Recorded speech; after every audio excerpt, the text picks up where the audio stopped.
my family situation started to get a little bit harder financially, to the point where I needed to get a job to start helping out. And so I did. But as I'm doing that, I'm starting to get the opportunity to serve and sing at Mass. And in college, I barely sang. I had an opportunity to enter a funny competition and where I had to sing, and I did well, and I got the opportunity to sing the national anthem at the Texas A&M LSU playoff game. And so I went from not singing in front of people to singing in like essentially somewhat of like a big crowd. And so from there on, like I started to feel more comfortable at St. Faustina. I'd come and sing with the choir. I'd get a solo, and then someone would come and ask me like, do you sing like yourself at Mass? And like it started to slowly transition into going to, let's say, the Holy Name Retreat Center where they have retreats going on, and I got to sing. And then slowly even to where the 4:30 Mass was needing someone to lead, and I had no experience whatsoever. I was very shy when it came to singing, but the Lord put me in that place, and I started to do that. But when it comes to living a double life, the fact that I was able to have these opportunities and doing other things was something that I couldn't even see at the time, which is what's the scariest part, that I was living in such a season of spiritual laziness because as soon as I got out of college, my parents' financial situation did create a lot of pressure of what's going to happen to my family, essentially. Because you're the oldest. Because I am, and then you oldest. have, your brothers in college, and your sister's still in high school at the time, right? Yeah. And so it was tough because we lost the home that we grew up in, and cars as well.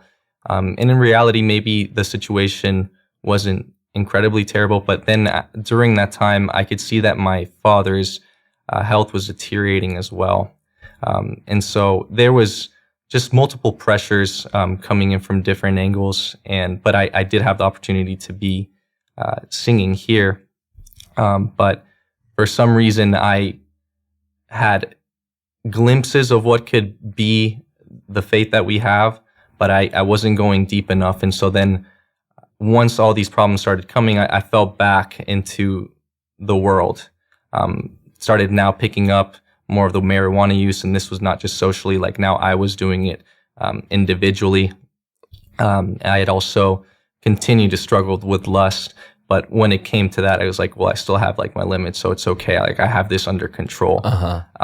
And then I started to date someone, and then I guess we live in a day and age where living with someone is more convenient. You save money. You're always spending time with them. So why not, right? You rationalize it in your head. Exactly. Yeah. And so, and this is someone that I considered my best friend, and I cared very much about. And so, and potentially could be marrying this person. And that's what I was telling myself, because at that moment, that's exactly what I was feeling. And so we started to live together. My roommate's girlfriend also was living with him. And so that was very normal. It seemed like if we weren't to be living together, then something might have been off. And it was almost like a glimpse of like what the marriage could be like. And so I started to do that. And then now all these problems continue to arise, and I feel more weight on my shoulders. And so I'm looking for antidotes, right? And especially when it came to lust, now these boundaries that I had no longer existed. And now these actions became more of addictions. All throughout.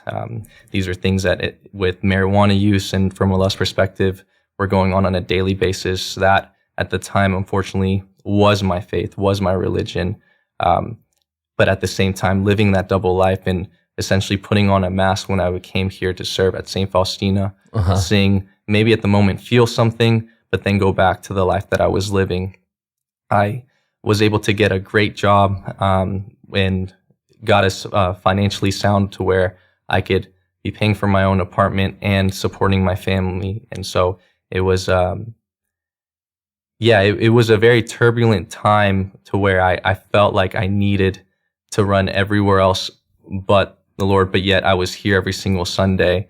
And I hid very well. No one really knew. I mean, um, these people might see me singing there every single Sunday, especially during that time, and they might think, wow, like he comes from a perfect family and nothing's broken and it's amazing, right? And like that was just not the reality. The reality was that there was many nights where Saturday night I'd stay up very late, partying, and then I'd still not be feeling well, and then coming and singing because, well, it's at masses until 4:30, so I can probably recover, right? And so I was just very much of a walking corpse.